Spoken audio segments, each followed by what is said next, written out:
If all that time can go back to us, what more can we do? So I'm really, really excited for what we're building and what the world is building. And it's just like, it's the honor of a lifetime to be able to create a company right now to help people have more time for joy.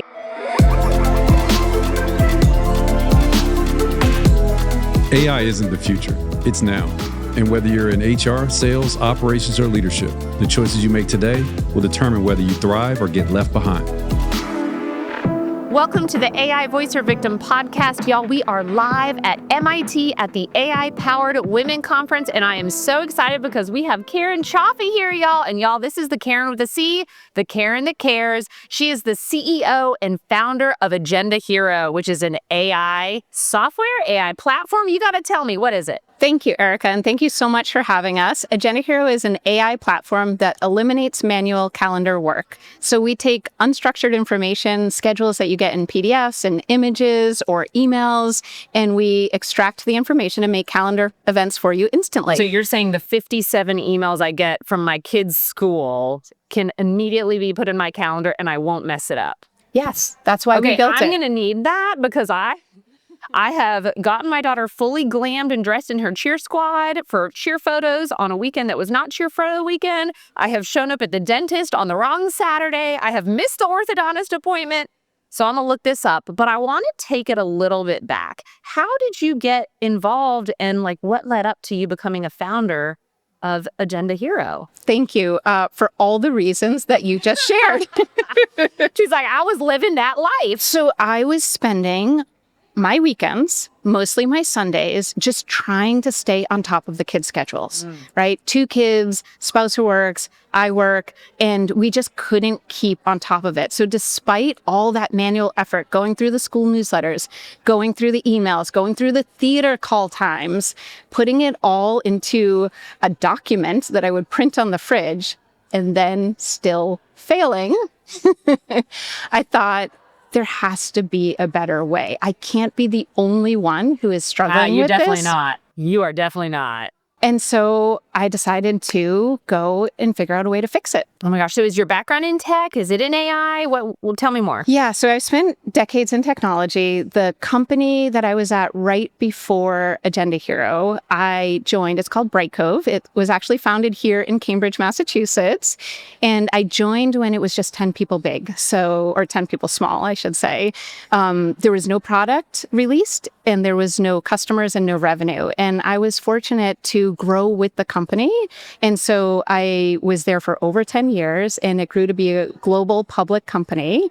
And I was lucky enough to sort of be the entrepreneur inside the company. Anytime there was ambiguity, they put Caren on it.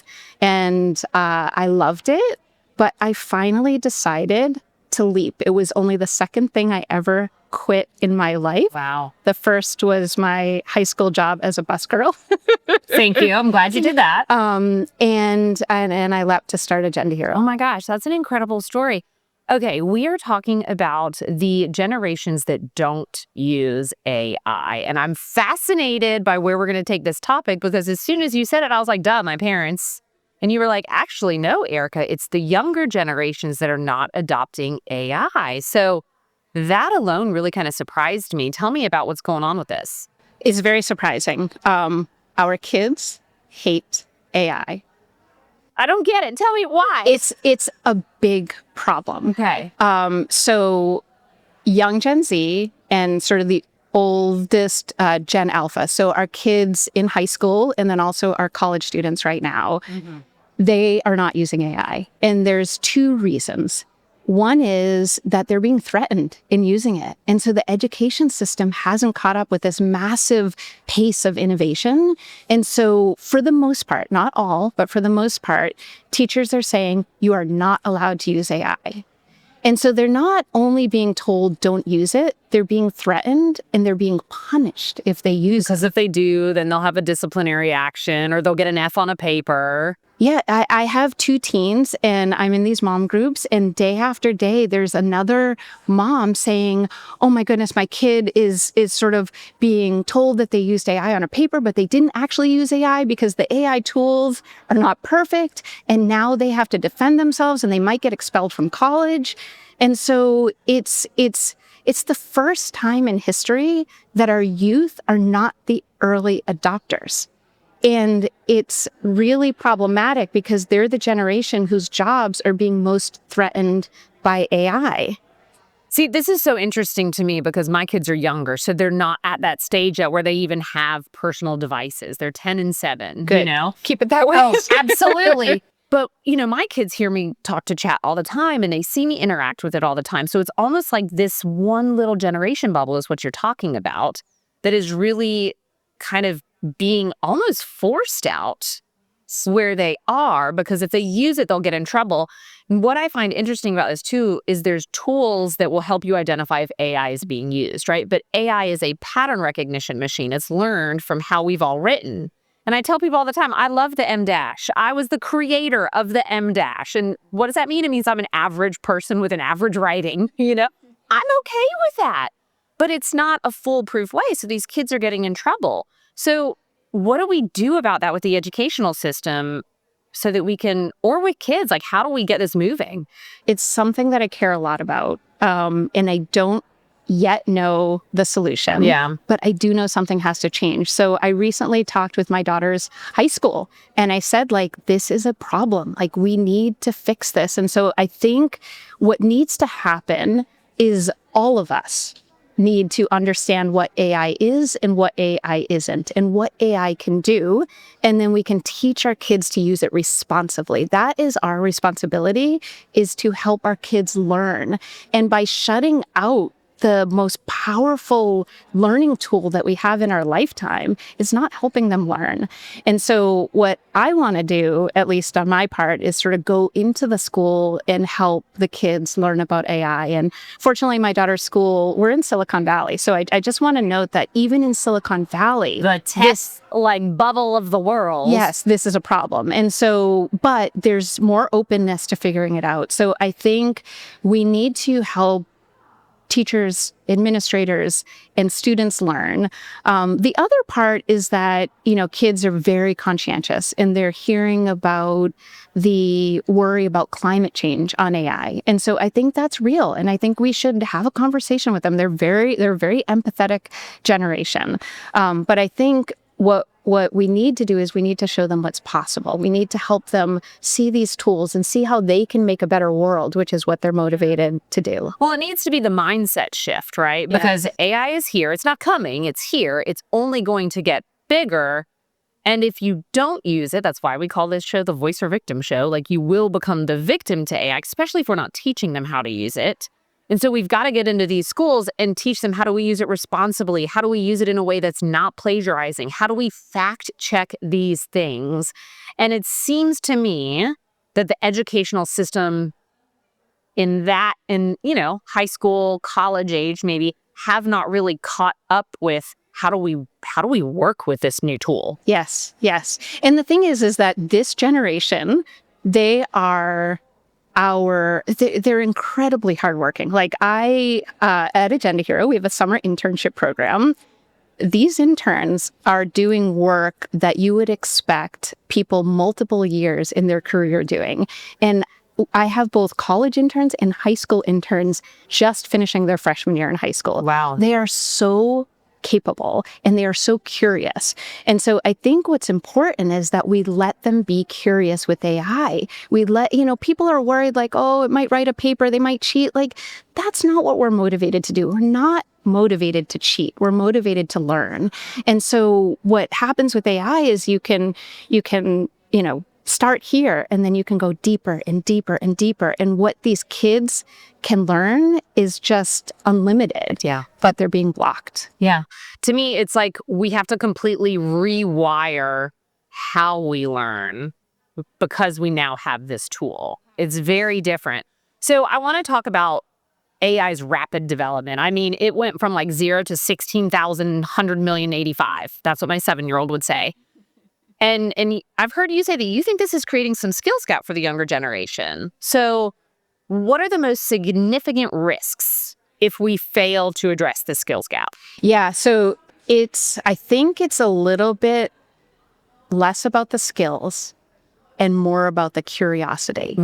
If we are not letting them use this tool, they are not going to dive deeper while the rest of the world around them is. And so we are all adopting it at a rapid pace. And so by the time they get into the workforce, they are going to be behind on both the tools, but they're also going to miss that curiosity that is igniting all of us here at this conference, all of us who are learning more and more. And so our next generation of anything, doctors, business people, right? That curiosity and what's possible and what we can solve is far greater than any of us can imagine. And we need to be letting that curiosity build. Here's also where my brain is kind of going, because I'm thinking of these kids in this age bracket who are not really adopting AI. And then I think about all of the fear of and the jobs that AI has the power to replace. And I like to say this, I don't like to say replacing jobs. I like to say changing jobs. I agree. Because I really go back to the horse and carriage, right? You live in California. I'm on the East Coast. If I want to come see you back in the day, I'd have to get in my little horse and buggy. And I'll tell you, I'll be there in about 2 months, right? Now I can fly and be there in the same day. I'm still getting to you. It's just, it's different. And so I think about these kids who are not going to have, the traditional way of doing things like we did, but we haven't developed that first step of careers yet. Those entry-level careers where everybody does start, where everybody does learn and get curious like you were talking about. And I mean, I don't expect you to have an answer to this question. I don't expect anyone to have an answer for this question, but I think it's important that we talk about it because these kids are in school now, paying really good money to get a degree for what? Yeah. We're not 100% sure. Right. And so I love that we're talking about this, Caren, and I love that we're kind of looking back. And I'm sorry, this really goes with the Caren that cares thing because we are looking back at these kids. How do you envision, and maybe you have an idea for one sector or one industry, like how those roles may change for the entry-level college students? So we don't know how they're going to change, but we do know that they will change. And Lord, here we go. am 100% with you that we will figure it out. Yeah. I mean, think about the jobs that exist today. Many of them didn't exist 30 years ago. So I'm optimistic about the job creation. And I do think there's this panic and fear amongst parents who are spending so much money on college and worried that their kids are going to have jobs. And so I am seeing, like, in these forums that I'm in, I'm seeing parents saying, I don't want my kid to study engineering because engineering is going to go away. Engineering is not going to go away. I encourage people to follow their passions. What is going to exist 5 years ago, we can't even imagine. But if you love math, do engineering. Like, there's going to be so much opportunity for you. And so one of the things that I think is going to happen is the tedious is going to go away. Yes. And when all the paperwork. Girl, Agenda Hero's already doing it for me, right? Agenda Hero's taking my 16 mom texts and PDFs and documents and putting it all into my calendar for me. But yeah, all of those tedious things. Tell me more. Tell me more. Yeah. So, I mean, the idea, just on Agenda Hero for a second, is that if you can eliminate all that manual work, you have more time for what matters, more time for joy, more time for family, more time for work. And I also think about all the professions out there, like doctors, for example. Our doctors are amongst the best and brightest among us. And they're spending right now half of their capacity on patient notes, right? I'm so glad you said that. I've got a really good friend who's a therapist. And she says, I have been using AI to help me with all of my notes. And now I'm able to see 3 more patients a day. Wow. That is awesome. I love that. And that's just one person. And that's one person. And imagine, so the best and brightest among us, imagine if they had double the capacity. They could spend more time with the patient. Yes. They could find more cures. Actually, my dermatologist, who is also a neighbor, and our daughters did music together. We were waiting in the music studio, and she was telling me that Stanford had this is a few years ago at this point, but she was telling me that Stanford had done this study, and they had mole samples that they put through AI, and they compared it against the human results, and AI actually did better. And so the conversation we had, in the dance studio was, what does this mean? What does this mean for doctors? And we concluded that it's okay, because the best and brightest amongst us, if they're not having to look at these slides, they can actually prevent the cancer to begin with. Ooh. So I think that, I'm so optimistic about what we as humans can do with the help of these tools when we eliminate the tedious to work on the important. So you were like, they can cure cancer. My brain wasn't even there. My brain was already like, okay, they're going to be able to sit with these patients and talk to them. And my mom's actually a cancer nurse, so she has spent a lot of time doing bedside and all of that. And, she talks about how the doctors aren't in the room for a ton because they are trying to get as many patients in and out that they can see. And so there's not as much as that patient care that they would like. Yeah. So that's where my brain went. But you're like, oh, hell no, girl, we're curing it. Yeah. And so that's a completely, yes, it frees up the time to focus on the things that matter. Yeah, but what's really interesting about what you said, which I think is just, I think people worry that the technology is going to take over, but what you've just said is actually what's going to happen is the technology is going to free us to have more time with humans. Well, and when I'm thinking about this conversation right here, if I am a patient sitting with a doctor, for me, that the most important moment isn't when the doctor found the cancer, because I wasn't there, right? It's when they sit down and they hold my hand and they tell me that. That is when I'm going to need that connection, that, moment with them. And, in today's world, there's just no time, but in tomorrow's world where we have AI, that really takes over the tedious, the mundane, all of those things, then we can sit down and have that human connection, which to me, it seems like so many people are scared that's what's going to go away. Yeah. Yeah. When in reality, it doesn't have to. That's right. That's that we're going to have more time for each other. And so going back to our youngest generation, Yes. right? They're so capable. They're so smart. They're so empathetic. We just need to let them participate in this transformation that is happening. Yes. I love this. I'm so glad we talked about it because we also had someone else earlier on the podcast who was a professor, and they had been talking about how they teach their students to cite when they've used AI. Awesome. And I thought that's freaking brilliant. Because right now, in my world and my educational experience, today I would use AI, then I would go find the source, and then I would only cite that source. Yep.